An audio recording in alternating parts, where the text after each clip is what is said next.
Hindi lang pang pamilya, pang sports pa.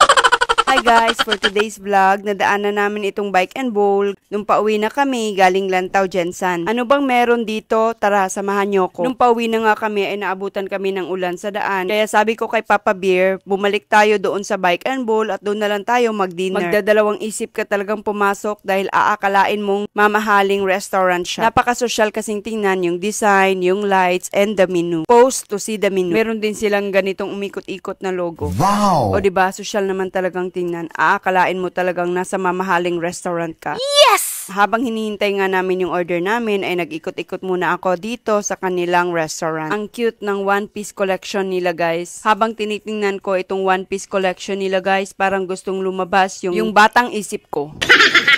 Meron din silang mga nuts dito, pangpulutan. At pwede ka ring magbasa-basa ng libro while waiting for your orders. Yayaman ba ako pag ito binasa ko? Meron din silang piso wifi dito, so hindi ka talaga mapoboard habang hinintay mo yung order. Namataan ko rin itong grupo ng mga kabataan na mas piniling dito kumain. Kung marami kayong pupunta dito guys, mas mainam na magpa-reserve kayo. So dumating na nga yung orders namin guys at napakabait ng mga staff nila dito. Chicken inasal na may only rice na 109 lang. Chicken pastel 15 pesos. Grilled tuna belly with rice na 159. Nag-order din kami ng fries at iced coffee. Si Claire naman gusto niya pastel lang talaga kasi nagda-diet siguro siya. Sabi naman ni Claire, masarap daw yung chicken pastel at napakamura nga ang 15 pesos na pastel. Masarap din yung pagkaluto nila ng chicken inasal. Masarap at sulit naman talaga yung mga pagkain nila dito dahil sa murang halaga ay mabubusog ka na. Sa second floor naman ay matatagpuan ang kanilang recreational activities para sa mga barkada at sa pamilya. Meron silang dart dito guys na magagamit mo for only 100 pesos per hour. Ito naman yung kanilang video okay room na 150 lang per hour. Pwede ka ring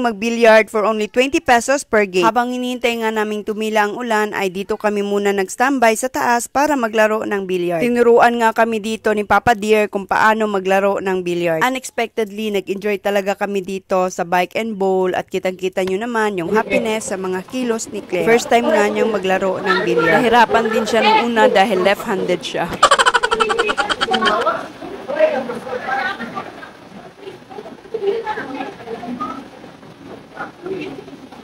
Buti naman at nakachamba. Ibang saya din ang dulot pag ikaw ay nakachamba. Happiness overload talaga. By the way guys, Bike and Bowl is located at Purok Guadalupe, Conel, General Santos City. So guys, sa mga nagbabalak umakyat ng Conel Highlands, huwag niyong kalimutang mag-stop by dito sa Bike and Bowl.